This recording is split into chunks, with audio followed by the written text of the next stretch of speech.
Hello साथियों, मैं पंकज वैष्णव आप सभी का स्वागत करता हूं मिशन ज्ञान चैनल पर। आज हम जानेंगे भारत की जलवायु को। पहले हम समझते हैं कि जलवायु कहते किसे हैं। जलवायु समझने के लिए आपको इसी शब्द को दो भागों में बांटना पड़ेगा, जल और वायु, जिसे हम आम भाषा में कहते हैं कि किसी जगह का हवा पानी कैसा है। मतलब कि किसी स्थान का तापमान, वायुमंडलीय दबाव, हवाएं और वर्षा बहुत लंबे समय तक कैसी रही है, उसे ही कहते हैं जलवायु। जलवायु जैसी ही एक और स्थिति बनती है मौसम। मौसम और जलवायु दोनों सेम चीजें हैं, लेकिन मेन अंतर है समय का। मौसम भी किसी जगह के तापमान, वायुमंडलीय दबाव, हवा और बारिश को ही बताता है, लेकिन मौसम की ये जो स्थिति है वो क्षणिक समय की है, बहुत कम समय की है, बहुत जल्दी जल्दी बदलती रहती है। वहीं जलवायु तापमान, बरसात, वायुमंडलीय दबाव, हवा, इन्हीं चीजों को बताता है, लेकिन ये 30 या 30 से ज्यादा साल के समय को बताता है। ये बहुत धीरे धीरे बदलता है। किसे कहते हैं जलवायु? किसी भी जगह पर लंबे समय तक रहने वाले तापमान, वायुमंडलीय दबाव, वर्षा आदि का जो समग्र रूप है वो जलवायु कहलाता है। जलवायु और मौसम में क्या अंतर है? मौसम क्षणिक अवस्था है और बहुत जल्दी जल्दी बदलता रहता है। वहीं जलवायु लंबे समय तक स्थिर रहता है, बहुत धीरे धीरे बदलता है। कम से कम 30 साल का समय ये लेता है।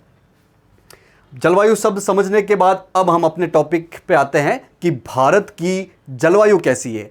भारत की जलवायु आपको देखने को मिलेगी उष्णकटिबंधीय मानसूनी जलवायु। ये उष्णकटिबंधीय मानसूनी जलवायु क्या होती है? नाम से ही समझ में आ रहा है कि उष्णकटिबंधीय मतलब गर्म वाला क्षेत्र है। देखिए उष्णकटिबंधीय क्या होता है, ये अपने विश्व का मैप है।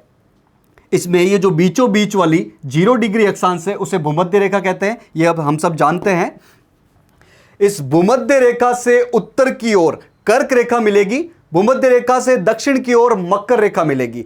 तो कर्क रेखा और मकर रेखा के बीच में तापमान बहुत ज्यादा होता है, क्योंकि सूर्य साल भर लगभग इन्हीं दोनों रेखाओं के बीच में घूमता रहता है। तो इन दो रेखाओं के बीच में जहां गर्मी ज्यादा होती है उसे कहते हैं उष्णकटिबंधीय जलवायु वाला क्षेत्र। तो भारत की अगर स्थिति आप देखोगे, अगर भारत की स्थिति देखोगे तो भारत के बीचों बीच में से, लगभग बीचों बीच में से होके गुजरती है कर्क रेखा। तो भारत का जलवायु जो है वो उष्णकटिबंधीय है। अब दूसरा इसमें शब्द आता है मानसूनी जलवायु है। मानसून का मतलब क्या होता है? मानसून का सीधा सा मतलब होता है कि ऋतु के अनुसार हवा की दिशाओं में बदलाव आना। जब गर्मी आती है तो गर्मी के बाद भारत में जो हवाएं चलती है वो दक्षिण पश्चिम से आती है, उसे दक्षिण पश्चिम मानसून कहते हैं। लेकिन जब बारिश खत्म हो जाती है तब हवाओं की दिशा इस दक्षिण पश्चिम मानसून के एकदम उल्टी हो जाती है, या यूं कहे कि उत्तर पूर्व से हवाएं चलने लगती है, उसे उत्तर पूर्व मानसून कहते हैं। तो ऋतु के अनुसार हवाओं की दिशा में ये अंतर हो गया, दक्षिण पश्चिम से उत्तर पूर्व हो गया। तो हवाओं की दिशाओं में इसी अंतर को क्या कहा जाता है? मानसून कहा जाता है। ये दक्षिण पश्चिमी मानसून और उत्तर पूर्व मानसून क्या होता है, इसे हम अभी 5-10 मिनट में डिटेल में जानेंगे। तो मानसून मतलब हवाओं की दिशाओं में अंतर होना ऋतु के अनुसार। तो आपको याद क्या रखना है कि भारत की जलवायु कैसी है? उष्णकटिबंधीय मानसूनी जलवायु है। उष्णकटिबंधीय मतलब कि कर्क और मकर रेखा के बीच में चूंकि गर्म वाला क्षेत्र है, वैसी ही जलवायु भारत की है, क्योंकि भारत के बीचों बीच में से, लगभग बीचों बीच में उसे होकर गुजरती है कर्क रेखा। और मानसून का मतलब क्या है कि ऋतु के अनुसार हवाओं की दिशा में अंतर होना। यह मानसून शब्द जो है वो अरबी भाषा से आया है और जिसका मतलब होता है मौसम, और मौसम का मतलब होता है ऋतु के अनुसार हवाओं की दिशा में अंतर होना। यह क्वेश्चन कि मौसम शब्द का अर्थ क्या है, मौसम शब्द कौन सी भाषा से आया है और मॉनसून किस शब्द से बना है, यह आपके अलग अलग एग्जाम में बहुत बार पूछा जा चुका है। तो मानसून शब्द जो है वो अरबी भाषा के मौसम शब्द से बना है और मौसम का अर्थ होता है जो मानसून का अर्थ होता है मतलब कि ऋतु के अनुसार हवाओं की दिशा में अंतर होना। अब ऐसे कौन कौन से कारक हैं भारत में जो कि भारत की जलवायु को प्रभावित करते हैं? हमें 5 इंपॉर्टेंट कारण पता होने चाहिए जो भारत की जलवायु को इफेक्ट करते रहते हैं, उस पर कुछ प्रभाव डालते रहते हैं। पहला कारण है कि कर्क रेखा भारत के बीचों बीच में से, कर्क रेखा लगभग भारत के बीचों बीच में से होकर गुजरती है। ये गुजरात, राजस्थान, मध्य प्रदेश, छत्तीसगढ़, झारखंड, पश्चिम बंगाल, त्रिपुरा, मिजोरम, इन 8 राज्यों से गुजरती है। इस वजह से भारत की जलवायु लगभग उष्णकटिबंधीय जलवायु है। दूसरा कारण है भारत की उत्तर में स्थित हिमालय। हिमालय पर्वत 2 काम करता है। एक तो उत्तर से आने वाली ठंडी हवाओं को रोकता है और भारत में बहुत ज्यादा सर्दी होने से बचाता है, और दूसरा ये जो दक्षिण पश्चिमी मानसून है इसको रोक कर यहां उत्तरी क्षेत्रों में बहुत ज्यादा बारिश करवाता है। तीसरा जो कारण है वो है समुद्र तट से दूरी। भारत के दक्षिण भाग के दोनों तरफ समुद्र है, अरब सागर और बंगाल की खाड़ी। तो ये जो दक्षिण भाग है वो समुद्र के कारण मॉडरेट जलवायु वाला क्षेत्र है, एक मध्यम जलवायु, न ज्यादा यहां पे सर्दी पड़ती है और न ज्यादा यहां पे गर्मी पड़ती है। वहीं उत्तर भारत समुद्र से बहुत ज्यादा दूर है और स्थल से घिरा है, तो यहां पर सर्दी भी बहुत ज्यादा पड़ेगी और गर्मी भी बहुत ज्यादा पड़ेगी। चौथा कारण है कि समुद्र तल से किसी जगह की ऊंचाई कितनी है। जो जगह जितनी ऊंची होगी वहां पर उतनी ज्यादा ठंड पड़ेगी। यदि आपने अनुभव किया हो तो जैसे जैसे आप पहाड़ों के ऊपर जाओगे आपको ठंड महसूस होगी। ऐसा क्यों होता है कि समुद्र तल से जैसे जैसे आप ऊपर जाओगे वैसे वैसे आपको ठंड लगेगी। इससे रिलेटेड आपके एग्जाम में एक क्वेश्चन पूछा गया है कि अमृतसर और शिमला दोनों एक ही अक्षांश पर स्थित है, लेकिन शिमला ठंडा क्यों है? इसका कारण यही है कि शिमला की ऊंचाई ज्यादा है अमृतसर के मुकाबले। शिमला पहाड़ों पर बसा है और हम जानते हैं कि जैसे जैसे हम समुद्र तल से ऊपर की ओर जाते हैं, मतलब किसी जगह की ऊंचाई बढ़ती रहती है, वैसे वैसे ठंड लगती है। तो चौथा कारण क्या है? समुद्र तल से ऊंचाई। और पांचवा कारण है कुछ स्थलाकृतियां, जैसे कि पहाड़। आप जानते होंगे, हमने देखा था कि यहां पर पश्चिमी घाट है, ठीक है। भारत के दक्षिण में पश्चिम में कुछ पहाड़ियां हैं जिसे हम पश्चिमी घाट कहते हैं। तो ये पश्चिमी घाट जो है वो दक्षिण पश्चिमी मानसून को रोक देता है और यहां पर बहुत ज्यादा भारी बारिश होती है। वहीं पश्चिमी घाट का पूर्वी हिस्सा सूखा रह जाता है क्योंकि पश्चिमी घाट के पश्चिम में ही सारी बारिश हो जाती है। तो ये 5 मुख्य कारक है जो कि भारत की जलवायु को प्रभावित करते हैं। तो हमें एग्जाम के लिए क्या चीजें याद रखनी है कि भारत की जलवायु को प्रभावित करने वाले कारक कौन कौन से हैं? एक तो स्थिति, जिसमें आएगा कि भारत के लगभग बीचों बीच में से होकर गुजरती है कर्क रेखा, जिसकी वजह से भारत की जलवायु मुख्य रूप से उष्णकटिबंधीय हो जाती है। दूसरा है हिमालय पर्वत। हिमालय पर्वत एक तो उत्तर से आती हुई ठंडी हवा से भारत को बचाता है, और दूसरा ये जो दक्षिण पश्चिम से मानसून आता है इसको रोककर भारत में भारी बारिश करवाता है। तीसरा कारण है समुद्र तट से दूरी। भारत का जो दक्षिणी भाग है वो दोनों तरफ समुद्र से घिरा है, इसलिए दक्षिणी भारत में मॉडरेट जलवायु रहती है, न ज्यादा सर्दी है न ज्यादा गर्मी है। वहीं उत्तरी भारत समुद्र तट से बहुत ज्यादा दूरी पर है और चारों तरफ स्थल से घिरा है, इसलिए वहां पर सर्दी भी ज्यादा पड़ेगी और गर्मी भी ज्यादा पड़ेगी। चौथा कारण है समुद्र तल से ऊंचाई। जो क्षेत्र जितना ऊंचा होगा वहां पर उतनी ज्यादा ठंड पड़ेगी। एग्जाम्पल के तौर पे हमने जाना कि अमृतसर और शिमला एक ही अक्षांश पर स्थित है। कहां है अमृतसर और शिमला? एक बार क्विकली हम मैप पर देख लेते हैं। ये भारत का उत्तरी भाग है। यहां पर आपको पंजाब में मिलेगा अमृतसर और हिमाचल में मिलेगा आपको शिमला। तो ये दोनों एक ही अक्षांश पर स्थित है, लेकिन शिमला चूंकि पहाड़ी पर है, हाइट पर है, तो शिमला ज्यादा ठंडा होगा। यह क्वेश्चन आपको अलग अलग एग्जाम में बहुत बार पूछा जा चुका है। पांचवा कारण है भू आकृति। मुख्य रूप से जो पहाड़ी क्षेत्र है, तो पहाड़ी क्षेत्र यदि किसी मानसूनी हवाओं के बीच में आ जाता है तो जिस तरफ से हवाएं आ रही है वहां तो ज्यादा बारिश हो जाएगी और इसके दूसरी तरफ वाला क्षेत्र सूखा रह जाएगा। तो ये थे भारत की जलवायु को प्रभावित करने वाले कारण।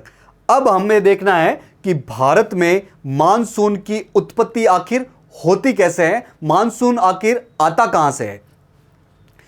इस चीज को समझने के लिए हमें दो चीजें याद रखनी है। एक तो किसी जगह का जैसे जैसे तापमान बढ़ता जाएगा वहां की हवाएं गर्म होती रहेगी, और आप जानते ही हैं कि हवा गर्म होती है तो वो हल्की होकर ऊपर उठने लगती है, और जैसे ही वो हवाएं ऊपर उठेगी नीचे जगह खाली हो जाएगी, यानी कि वायुमंडलीय दाब वहां पर कम हो जाएगा, प्रेशर कम हो जाएगा। तो पहली चीज आपको ध्यान रखनी है कि जब तापमान बढ़ता है तो प्रेशर कम होता है, और इसका उल्टा भी सही है कि जब तापमान कम होता है तो प्रेशर बढ़ने लगता है। तापमान और प्रेशर का उल्टा रिलेशन है। तो एक चीज आपको क्या याद रखनी है कि टेम्परेचर बढ़ेगा तो प्रेशर क्या होगा, कम होगा, और इसका उल्टा भी सही बात है कि टेम्परेचर कम होगा तो प्रेशर क्या होगा, बढ़ेगा। यह चीज आपको ध्यान रखनी है। ये चीजें हमें यूजफुल रहेगी जब हम मानसून की उत्पत्ति अभी देखेंगे। दूसरा जो चीज आपको ध्यान में रखनी है वो ये है कि जैसे पानी ज्यादा हाइट से कम हाइट की ओर यानी ढलान की ओर बहता है, उसी प्रकार हवाएं उच्च दाब से निम्न दाब की ओर बहती है। हवाएं उच्च दाब से, जहां पर हवा का दाब ज्यादा है, वहां से निम्न दाब की ओर बहती है। तो दो पॉइंट याद रखने हैं कि टेम्परेचर और प्रेशर का उल्टा रिलेशन है। टेम्परेचर बढ़ेगा प्रेशर कम होगा, टेम्परेचर कम होगा प्रेशर बढ़ेगा। दूसरी चीज, हवा उच्च दाब से निम्न दाब की ओर बहती है।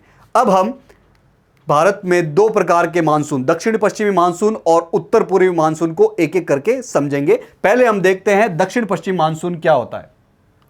जब गर्मी होती है भारत में मार्च अप्रैल के महीने में, और जून में 21 जून को जब सूर्य कर्क रेखा पर, जो कि उत्तरी गोलार्ध में स्थित है कर्क रेखा, उस पर एकदम लंबवत होता है, तो भारत में बहुत ज्यादा गर्मी पड़ने लगती है। और भारत का जो पश्चिमी भाग है, रेतीला भाग, वहां पर तो बहुत ज्यादा गर्मी पड़ने लगती है। अभी हमने समझा कि जहां पर तापमान ज्यादा है, यानी कि जहां पर गर्मी ज्यादा है, वहां पर क्या होगा, वायुमंडलीय दबाव कम होगा, हवाओं का दबाव कम होगा। तो भारत में तापमान बढ़ने के साथ साथ वायुमंडलीय दबाव कम हो गया, यानी कि अब हवाएं वहां पर खाली हो गई। इसका उल्टा दक्षिणी गोलार्ध में, वहां पर जब हिंद महासागर वाला हिस्सा है, वहां पर अभी ठंड है, तो ठंड है यानी कि तापमान कम है, और तापमान कम है तो वायुमंडलीय दबाव क्या है, ज्यादा है। भारत में क्या हो रहा है, भारत में तापमान है ज्यादा और वायुमंडलीय दबाव इस वजह से है कम। और हिंद महासागर यानी कि भारत के दक्षिणी भाग में, ये जो 0 डिग्री अक्षांश रेखा है, भूमध्य रेखा, इसके नीचे तापमान तो है कम और वायुमंडलीय दबाव है ज्यादा। तो हमने एक चीज जानी थी कि हवाएं क्या होगी, उच्च वायुमंडलीय दबाव से निम्न वायुमंडलीय दबाव की ओर बहेगी।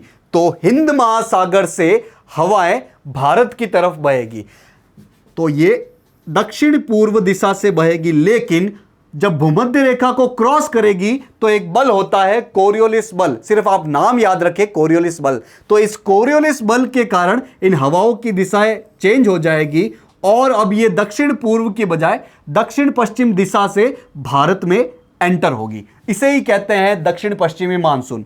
लेकिन ये हवाएं सूखी सूखी नहीं आएगी, बल्कि चूंकि ये समुद्र के ऊपर से आ रही है तो अपने साथ पानी लेते हुए आएगी। अब जब ये भारत में आएगी तो ये दो भागों में बंट जाएगी। एक तो अरब सागर से भारत में एंट्री होगी और एक बंगाल की खाड़ी से भारत में एंट्री होगी। अरब सागर से अगर ये हवाएं आ रही है तो इसे कहेंगे अरब सागर शाखा, और जो बंगाल की खाड़ी से आ रही है उसे कहेंगे बंगाल की खाड़ी शाखा। तो दक्षिण पश्चिमी मानसून के भारत में एंटर होने से पहले ही दो शाखाएं बन गई, अरब सागर की शाखा और बंगाल की खाड़ी शाखा। अब ये अरब सागर शाखा भी तीन भागों में बंट जाएगी। एक तो पश्चिमी घाट से टकराएगी, दूसरी नर्मदा और ताप्ती की घाटी से होते हुए मध्य भारत में जाएगी, और तीसरी ये गुजरात के सौराष्ट्र तट से फिर राजस्थान में एंट्री होते हुए पंजाब और हरियाणा में बहुत ज्यादा बारिश करेगी। तीनों शाखाओं को एक एक करके समझते हैं। अरब सागर शाखा, इसकी पहली उपशाखा है पश्चिमी घाट की शाखा। पश्चिमी घाट क्या है? दक्षिण में, पश्चिम में ऊंची ऊंची पहाड़ियां है, वही पश्चिमी घाट है। तो ये अरब सागर की ये पश्चिमी घाट वाली शाखा पश्चिमी घाट के पश्चिम में बहुत ज्यादा बारिश करेगी और पूर्व में यह हिस्सा सूखा रह जाएगा। दूसरी जो शाखा है, ये पहली हो गई। दूसरी उपशाखा जो है, जो कि नर्मदा और ताप्ती नदियों की घाटियां होते हुए मध्य भारत में जाएगी, यहां पर बहुत ज्यादा बारिश करेगी और फिर ये बंगाल की खाड़ी शाखा से मिलकर फिर उत्तर भारत की तरफ बढ़ने लगेगी। तो ये नर्मदा ताप्ती वाली दूसरी उपशाखा।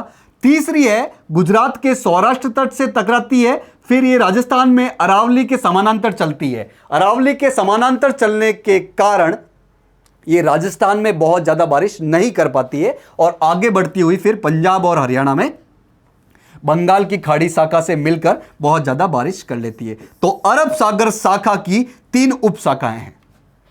फिर दूसरी है बंगाल की खाड़ी शाखा।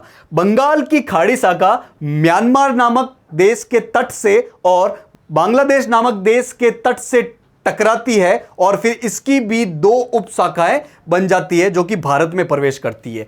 एक तो गंगा के मैदान के सहारे चलते हुए ये पंजाब के मैदान तक पहुंचती है, अच्छी बारिश करती है, और दूसरी है ब्रह्मपुत्र घाटी, यानी कि उत्तर पूर्व भारत में एंट्री कर जाती है और वहां पर ये बहुत ज्यादा बारिश करती है, जिसमें मेघालय की जो गारो पहाड़ियां हैं उस पर स्थित मोहसिन राम नामक जगह है, वहां पर इतनी ज्यादा बारिश करती है कि यह क्षेत्र पूरे विश्व में सबसे ज्यादा बारिश वाला क्षेत्र बन जाता है। तो दक्षिण पश्चिमी मानसून 2 शाखा, अरब सागर और बंगाल की खाड़ी शाखा। अरब सागर शाखा 3 भागों में बढ़ जाती है, पश्चिमी घाट वाली शाखा, नर्मदा ताप्ती घाटी वाली शाखा, और तीसरी है आपकी सौराष्ट्र वाली शाखा। इसी प्रकार बंगाल की खाड़ी वाली शाखा 2 भागों में बढ़ जाती है, एक तो गंगा के मैदान वाली और एक ब्रह्मपुत्र घाटी वाली। तो दक्षिणी पश्चिमी मानसून से रिलेटेड हमें क्या क्या चीजें पता होना चाहिए, पूरा मैकेनिज्म आपको पता नहीं हो, थोड़ा इमेजिनेशन होना चाहिए कि गर्मियों के मौसम में जब सूर्य की किरणें कर्क रेखा के लंबवत पड़ती है, कर्क रेखा के लंबवत पड़ती है, तो भारत के पश्चिमी भाग में बहुत ज्यादा गर्मी होती है और गर्मी के कारण प्रेशर या वायुमंडलीय दाब कम होता है। वहीं हिंद महासागर में क्या होता है, तापमान कम होता है, तो तापमान कम की वजह से वायुमंडलीय दाब ज्यादा होता है। तो इस वायुमंडलीय दाब से भारत के कम वायुमंडलीय दाब की तरफ हवाएं बहती है और ये समुद्र से होकर आती है तो अपने साथ पानी लाती है और दक्षिण पश्चिमी दिशा आती है तो इसे दक्षिण पश्चिमी मानसून कहते हैं। अब ये भारत में आते हुए 2 शाखाओं में बढ़ जाती है। एक तो आपकी अरब सागर शाखा और दूसरी आपकी बंगाल की खाड़ी शाखा। ये किस समय होता है ये सारा काम? ये जून से सितंबर के महीने में होता है। हम जानते हैं कि जून के सितंबर महीने में भारत में बहुत ज्यादा बारिश हो रही होती है। सबसे पहले ये अंडमान निकोबार द्वीप में आता है 25 मई को, और अगर राज्यों की बात करें तो सबसे पहले केरल में आता है 1 जून को आता है। तो ये दोनों तारीखें आपको पता होनी चाहिए। तारीखें नहीं पता हो तो ये पता होना चाहिए कि भारत में सबसे पहले किस राज्य में आता है दक्षिण पश्चिमी मानसून, तो केरल में। लेकिन इससे भी पहले आता है, लेकिन वो द्वीप समूह या यूं कहे केंद्र शासित प्रदेश में आता है, अंडमान निकोबार में। 2 शाखाएं हमने देख ली, अरब सागर शाखा और बंगाल की खाड़ी शाखा। अरब सागर शाखा 3 उपशाखाओं में बढ़ जाती है। पश्चिमी घाट वाली शाखा, पश्चिमी घाट के कारण पश्चिमी घाट के पश्चिम में तो बहुत ज्यादा बारिश हो जाती है जिसे पवनाभिमुखी क्षेत्र कहते हैं, लेकिन पश्चिमी घाट के पूर्व वाले क्षेत्र में दूसरी तरफ वाला क्षेत्र है वो सूखा रह जाता है, उसे वृष्टि छाया क्षेत्र कहते हैं। ये सूखा वाले क्षेत्र कौन से हैं? तेलंगाना, आंध्र प्रदेश और तमिलनाडु के बहुत बड़े हिस्से। एग्जाम में पूछा जाता है कि पश्चिमी घाट का कौन सा क्षेत्र वृष्टि छाया क्षेत्र के अंतर्गत आता है, तो पूर्वी क्षेत्र वृष्टि छाया क्षेत्र के अंतर्गत आता है। इसी अरब सागर शाखा की दूसरी उपशाखा है जो कि नर्मदा और ताप्ती नदियों के घाटी के सहारे आगे चलती है और यह मध्य भारत में बहुत ज्यादा बारिश करती है। गंगा के मैदान में जाते हुए फिर यह बंगाल की खाड़ी जो दूसरी शाखा है उससे मिल जाती है और फिर पश्चिम की तरफ आगे बढ़ती है। अरब सागर शाखा की तीसरी शाखा है जो कि सौराष्ट्र और कच्छ से टकराती है। ये अरावली के समानांतर चलती है, इसलिए राजस्थान में बहुत ज्यादा कम बारिश होती है। ये सबसे ज्यादा बारिश करती है पंजाब और हरियाणा में, जहां पर ये बंगाल की खाड़ी शाखा से मिल जाती है। इस दक्षिणी पश्चिमी मानसून की ही दूसरी शाखा है बंगाल की खाड़ी शाखा। बंगाल की खाड़ी शाखा बंगाल की खाड़ी से जाती हुई फिर ये म्यांमार और बांग्लादेश के दक्षिण पूर्व से टकराती है और यहां पर ये अराकान योमा नामक पहाड़ियों से टकराकर दो भागों में बढ़ जाती है, एक तो गंगा मैदान वाली और एक ब्रह्मपुत्र घाटी वाली। ये गंगा मैदान वाली गंगा मैदान के सहारे चलती है, पश्चिम की ओर आगे बढ़ती है और पंजाब के मैदान तक पहुंचकर वहां पर बहुत ज्यादा बारिश करती है। दूसरी है ब्रह्मपुत्र घाटी की उपशाखा। ये ब्रह्मपुत्र घाटी या यूं कहे उत्तर पूर्व भारत में बहुत ज्यादा बारिश करती है और मेघालय की गारो पहाड़ियां जहां पर स्थित है मौसिनराम, वहां पर इसी उपशाखा से बारिश होती है और यह मौसिनराम पूरे विश्व में सबसे ज्यादा बारिश करने वाला क्षेत्र है। दक्षिणी पश्चिमी मानसून के बाद अब हम समझते हैं उत्तर पूर्व मानसून को। बरसात के बाद, बारिश के मौसम के बाद जब भारत में धीरे धीरे तापमान कम होने लगता है और सर्दियां आते आते तापमान बहुत ज्यादा कम होने लगता है, तब भारत में चूंकि तापमान कम है तो यहां पर वायुमंडलीय दबाव बढ़ने लगेगा। वहीं दक्षिणी गोलार्ध में मकर रेखा पर जब सूर्य लंबवत होने लगता है तो जहां पर हिंद महासागर है वहां का तापमान बहुत ज्यादा बढ़ने लगेगा। तो तापमान बढ़ने की वजह से हिंद महासागर वाले क्षेत्र में वायुमंडलीय दबाव कम होगा। अब भारत के ज्यादा वायुमंडलीय दबाव से हिंद महासागर के कम वायुमंडलीय दबाव की ओर हवाएं जाने लगेगी। वही हमने कंसेप्ट देखा था कि जहां पर तापमान कम वहां वायुमंडलीय दबाव ज्यादा और जहां पर तापमान ज्यादा वहां वायुमंडलीय दबाव कम। तो हवाएं ज्यादा वायुमंडलीय दबाव से कम वायुमंडलीय दबाव की ओर बहेगी, तो हवाएं भारत से हिंद महासागर की ओर हवाएं बहेंगी। तो चूंकि ये उत्तर पूर्व दिशा से आ रही है तो इसे कहा जाएगा उत्तर पूर्व मानसून। अब ये उत्तर पूर्व मानसून क्या करेगा कि बंगाल की खाड़ी से जब आ रहा होगा तो अपने साथ ये पानी लेके आएगा और भारत में मुख्य रूप से तमिलनाडु के कोरोमंडल तट पर बहुत ज्यादा बारिश करेगा। ये भारत का जो कोरोमंडल तट है इसके साथ ये विशेषता है कि जब दक्षिण पश्चिमी मानसून आता है तो पश्चिमी घाट के वृष्टि छाया क्षेत्र में होने के कारण यह क्षेत्र सूखा रह जाता है। लेकिन उत्तर पूर्व मानसून जब आ रहा होता है बंगाल की खाड़ी से पानी लेकर तो कोरोमंडल तट पर बहुत ज्यादा बारिश होती है और वो भी दिवाली के आसपास यानी कि अक्टूबर नवंबर महीने में। तो उत्तर पूर्व मानसून के बारे में हमें क्या क्या ध्यान रखना है? सबसे पहले इसका मैकेनिज्म आपको थोड़ा बहुत मालूम होना चाहिए कि जब शीत ऋतु में सूर्य मकर रेखा यानी कि दक्षिणी गोलार्ध की मकर रेखा पर लंबवत होता है तो हिंद महासागर में तापमान बढ़ जाता है और तापमान बढ़ने की वजह से वहां पर वायुमंडलीय दबाव कम होने लगता है। वहीं इसी समय भारत में तापमान कम होने लगता है तो वायुमंडलीय दबाव बढ़ेगा, तो भारत के अधिक वायुमंडलीय दबाव क्षेत्र से हिंद महासागर के कम वायुमंडलीय दबाव क्षेत्र की ओर हवाएं बहेंगी। चूंकि इनकी दिशा ये उत्तर पूर्व से आ रही है तो इसे उत्तर पूर्व मानसून कहेंगे। अब ये उत्तर पूर्व से आने वाली हवा जो है वो बंगाल की खाड़ी से पानी लेके आएगी और भारत में मुख्य रूप से तमिलनाडु के कोरोमंडल तट पर बहुत ज्यादा बारिश करेगी। इसे मानसून का लौटना या टेक्निकल भाषा में मानसून का निर्वर्तन भी कहा जाता है। इसका समय क्या होता है? अक्टूबर नवंबर, जब भारत में मुख्य बारिश का समय खत्म होने वाला होता है। इसमें सर्वाधिक बारिश तमिलनाडु के कोरोमंडल तट पर होती है और तमिलनाडु की विशेषता क्या है कि यह दक्षिण पश्चिमी मानसून में सूखा रह जाता है। क्यों? क्योंकि यह पश्चिमी घाट के पूर्व में है, वृष्टि छाया क्षेत्र में है, लेकिन उत्तर पूर्व मानसून के बीच में आ जाता है और उत्तर पूर्व मानसून में सबसे ज्यादा बारिश तमिलनाडु के कोरोमंडल तट पर होती है।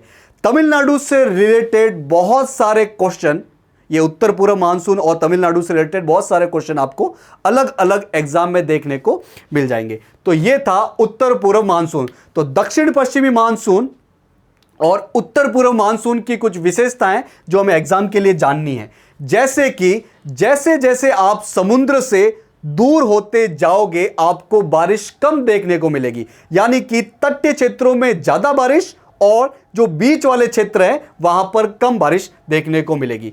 भारत में जितनी भी बारिश होती है उसकी 75%, 75% या यूं कहे 3/4 भाग अकेले दक्षिण पश्चिमी मानसून से ही हो जाती है। भारत का जो पूर्वी भाग है वहां पर ज्यादा बारिश होगी और पश्चिमी भाग में कम देखने को मिलेगी बारिश। मानसून के कुछ आंकड़े हैं जो हमें याद रखने हैं कि भारत में औसत वर्षा का जो आंकड़ा है वो है लगभग 125 सेंटीमीटर। भारत में कहीं ज्यादा बारिश होती है, कहीं कम बारिश होती है, लेकिन औसतन देखा जाए तो लगभग 125 सेंटीमीटर बारिश देखने को मिलेगी। भारत में सबसे ज्यादा बारिश यानी कि 400 सेंटीमीटर से भी अधिक बारिश आपको देखने को मिलेगी पश्चिमी घाट का पश्चिमी क्षेत्र, उत्तर पूर्व भारत में मेघालय और उत्तर पूर्व भारत का ही जो हिमालय से थोड़ा दूर क्षेत्र है, उप हिमालय क्षेत्र है, वहां पर। वहीं सबसे कम बारिश यानी कि 20 सेंटीमीटर से भी कम बारिश आपको देखने को मिलेगी राजस्थान के पश्चिमी भाग में और लद्दाख क्षेत्र में। कुछ इंपॉर्टेंट बातें हैं जो कि हमें एग्जाम से रिलेटेड याद रखनी है, जैसे कि गर्मी के मौसम में बारिश आने से पहले ही कुछ स्थानीय तूफान आते हैं और कुछ हल्की फुल्की बारिश आती है। तो ये 4 अलग अलग क्षेत्रों में कुछ स्थानीय तूफान है, जैसे कि आम्रवर्षा। आम्रवर्षा होती है कर्नाटक और केरल में गर्मी के मौसम में, हल्की फुल्की बारिश होती है और ये आम की फसल के लिए बहुत उपयोगी साबित होती है। वहीं केरल में गर्मी में हल्की फुल्की बारिश होती है जिसे कॉफी सावर कहते हैं या फूलों वाली बौछार कहते हैं या मंजरी वर्षा कहते हैं। ये तीनों ही नाम एक ही है। तो ये जो बारिश होती है वो कॉफी की फसल के लिए बहुत ज्यादा उपयोगी होती है। असम और पश्चिम बंगाल में गर्मी में हल्का फुल्का तूफान आता है जिसे काल बैसाखी कहते हैं, और पंजाब और बिहार मुख्यतः उत्तर भारत में जो ये गर्म शुष्क हवा चलती है उसे लू कहते हैं। तो एग्जाम में क्या क्वेश्चन पूछा जाएगा कि काल बैसाखी किस क्षेत्र से रिलेटेड है, तो हमें पता होना चाहिए असम और पश्चिम बंगाल से रिलेटेड है। आम्रवर्षा किस क्षेत्र से रिलेटेड है, कर्नाटक और केरल से। कॉफी सावर या फूलों वाली बौछार या मंजरी वर्षा किस क्षेत्र से रिलेटेड है, केरल। और लू किस क्षेत्र से रिलेटेड है, उत्तर भारत, मुख्य रूप से पंजाब से लेकर बिहार तक। दूसरी जो इंपॉर्टेंट बात हमें ध्यान रखनी है कि जो सर्दियों में जो बारिश होती है उसे मावट कहा जाता है, और मुख्य रूप से यह मावट नाम राजस्थान से एसोसिएटेड है, राजस्थान से जुड़ा हुआ है। ये सर्दियों में जो बारिश होती है, जो मावट होती है, वो रबी की फसल के लिए बहुत ज्यादा उपयोगी होती है। ये रबी क्या होता है, जायद क्या होता है, खरीफ क्या होता है, ये हम कृषि वाले चैप्टर में और डिटेल में जानेंगे। रबी की फसलों में मुख्य रूप से गेहूं की फसल आती है, इसके अलावा जौ, चना, ये सारी फसलें आती है। तो सर्दियों में होने वाली बारिश को मावट कहते हैं और ये रबी की फसल के लिए उपयोगी साबित होती है। तीसरी और लास्ट इंपॉर्टेंट बात है पश्चिमी विक्षोभ। एग्जाम में क्वेश्चन पूछा जाता है कि पश्चिमी विक्षोभ क्या होता है। भारत के उत्तर पश्चिमी भाग में यहां भूमध्य सागर से उठने वाला एक तूफान मुख्य रूप से सर्दी के मौसम में आता है, जिस कारण पंजाब में बहुत ज्यादा सर्दी पड़ने लगती है शीत ऋतु में, और आसपास के जो राज्य हैं हिमाचल प्रदेश, जम्मू कश्मीर, वहां पर बहुत ज्यादा बर्फबारी होने लगती है। तो भूमध्य सागर से सर्दी में आने वाला एक तूफान जो कि भारत के उत्तर पश्चिम भाग में आता है उसे कहते हैं पश्चिमी विक्षोभ। तो पश्चिमी विक्षोभ से रिलेटेड हमें क्या चीज पता होनी चाहिए कि सर्दियों में आता है, भारत के मुख्य रूप से उत्तर पश्चिमी भाग में आता है, एक तूफान है और भूमध्य सागर से उठता है, पंजाब और आसपास के क्षेत्र में बहुत ज्यादा सर्दी बढ़ जाती है, और जम्मू कश्मीर, हिमाचल वाले क्षेत्र, उत्तराखंड क्षेत्र में बर्फबारी होने लगती है। तो यह था भारत की जलवायु से रिलेटेड जो भी सारी इंपॉर्टेंट बातें हैं एग्जाम से रिलेटेड, वो सारी बातें। तो आशा है कि आज का टॉपिक आपको इंटरेस्टिंग लगा होगा। मिशन ज्ञान से जुड़ने के लिए आप सभी लोगों का बहुत बहुत धन्यवाद।